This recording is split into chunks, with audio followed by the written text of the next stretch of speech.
अध्याय 1 कुरुक्षेत्र के युद्ध स्थल में सैन्य निरीक्षण।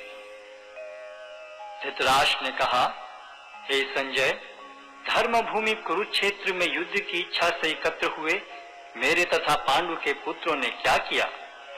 संजय ने कहा, हे राजन, पांडु पुत्रों द्वारा सेना की व्यूह रचना देखकर राजा दुर्योधन अपने गुरु के पास गया और उसने ये शब्द कहे, हे आचार्य, पांडु पुत्रों की विशाल सेना को देखें, जिसे आपके बुद्धिमान शिष्य द्रुपद के पुत्र ने इतने कौशल से व्यवस्थित किया है।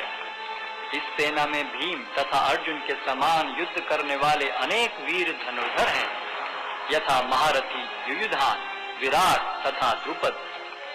इनके साथ ही धृष्टकेतु, चेकितान, काशीराज, पुरुजित, कुंतीभोज तथा शैब्य जैसे महान शक्तिशाली योद्धा भी हैं। पराक्रमी युधामन्यु, अत्यंत शक्तिशाली उत्तमौजा, सुभद्रा का पुत्र तथा द्रौपदी के पुत्र, ये सभी महारथी हैं। किंतु हे ब्राह्मण श्रेष्ठ, आपकी सूचना के लिए मैं अपनी सेना के उन नायकों के विषय में बताना चाहूंगा जो मेरी सेना को संचालित करने में विशेष रूप से निपुण हैं।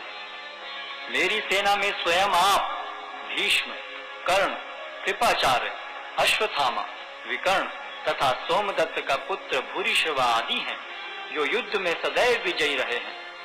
ऐसे अनेक वीर भी हैं जो मेरे लिए अपना जीवन त्याग करने के लिए उद्यत हैं। वे विविध प्रकार के हथियारों से सुसज्जित हैं और युद्ध विद्या में निपुण हैं। हमारी शक्ति अपरिमेय है और हम सब पितामह द्वारा भली भांति संरक्षित हैं, जबकि पांडवों की शक्ति भीम द्वारा भली भांति संरक्षित होकर भी सीमित है। अतः सैन्य व्यूह में अपने अपने मोर्चों पर खड़े रहकर आप सभी भीष्म पितामह को पूरी सहायता दें।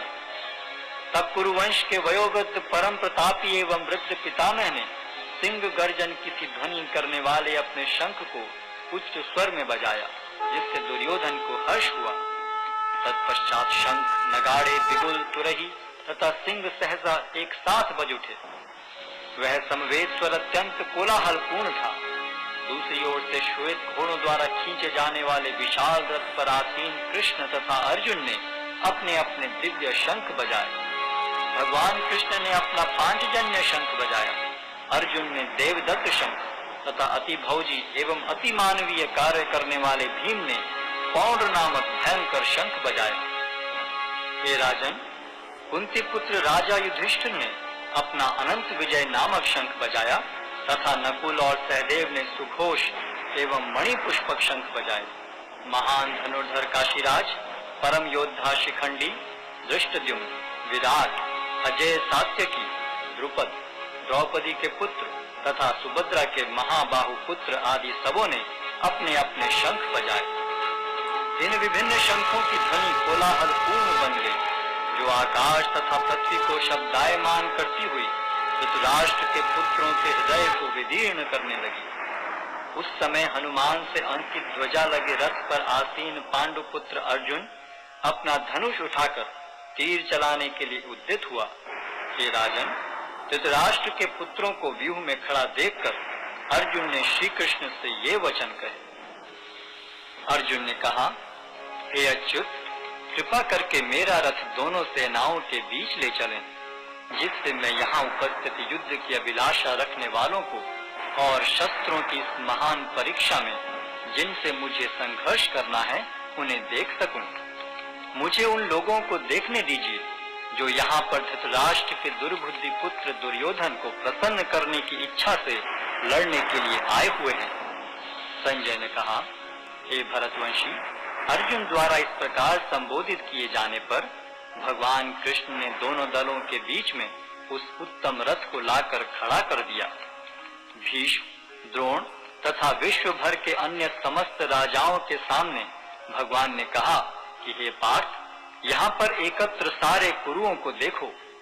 अर्जुन ने वहाँ पर दोनों पक्षों की सेनाओं के मध्य में अपने चाचा ताऊओं, पितामहों, गुरुओं, मामाओं, भाइयों, पुत्रों, पौत्रों, मित्रों, ससुरों और शुभ चिंतकों को भी देखा। जब कुंती पुत्र अर्जुन ने मित्रों तथा संबंधियों की इन विभिन्न श्रेणियों को देखा तो वह करुणा से अभिभूत हो गया और इस प्रकार बोला।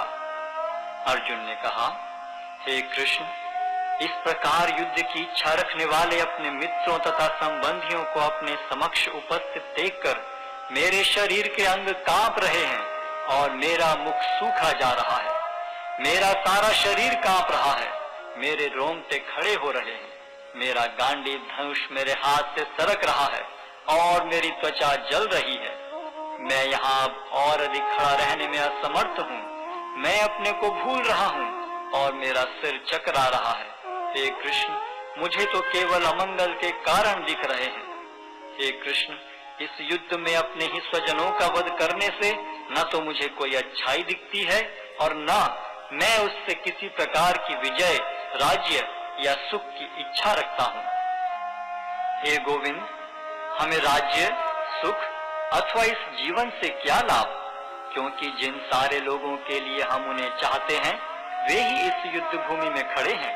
हे मधुसूदन, जब गुरुजन, पितृगण, पुत्रगण, पितामह, मामा, ससुर, पौत्रगण, साले तथा अन्य सारे संबंधी अपना अपना धन एवं प्राण देने के लिए तत्पर हैं और मेरे समक्ष खड़े हैं, तो फिर मैं इन सब को क्यों मारना चाहूंगा, भले ही वे मुझे क्यों न मार डालें। हे जीवों के पालक, मैं इन सबों से लड़ने को तैयार नहीं, भले ही बदले में मुझे तीनों लोग क्यों न मिलते हों। इस पृथ्वी की तो बात ही छोड़ दें।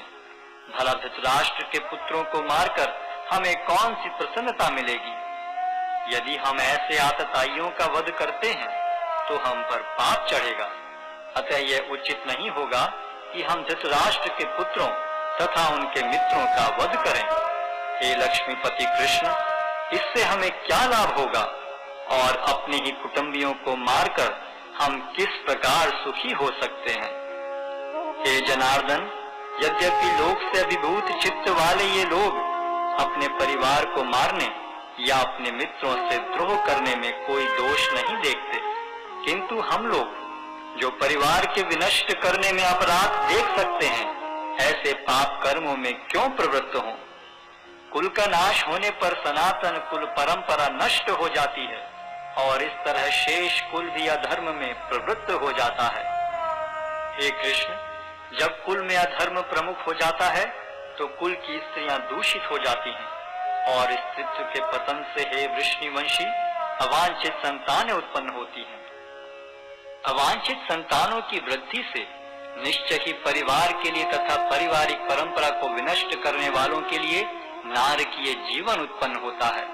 ऐसे पतित कुलों के पुरखे गिर जाते हैं क्योंकि उन्हें जल तथा पिंड दान देने की क्रियाएं समाप्त हो जाती हैं। जो लोग कुल परंपरा को विनष्ट करते हैं और इस तरह अवांछित संतानों को जन्म देते हैं, उनके दुष्कर्मों से समस्त प्रकार की सामुदायिक योजनाएं तथा पारिवारिक कल्याण कार्य विनष्ट हो जाते हैं। हे प्रजापालक कृष्ण, मैंने गुरु परंपरा से सुना है कि जो लोग कुल धर्म का विनाश करते हैं वे सदैव नरक में वास करते हैं। ओह, कितने आश्चर्य की बात है कि हम सब जघन्य पाप कर्म करने के लिए उद्यत हो रहे हैं। राज्य सुख भोगने की इच्छा से प्रेरित होकर हम अपने ही संबंधियों को मारने पर तुले हैं। यदि शस्त्रधारी धृतराष्ट्र के पुत्र मुझ निहत्थे तथा रणभूमि में प्रतिरोध न करने वाले को मारें तो यह मेरे लिए श्रेयस्कर होगा। संजय ने कहा, युद्ध भूमि में इस प्रकार कहकर अर्जुन ने अपना धनुष तथा बाण एक ओर रख दिया और शोक संतप्त चित्त से रथ के आसन पर बैठ गया।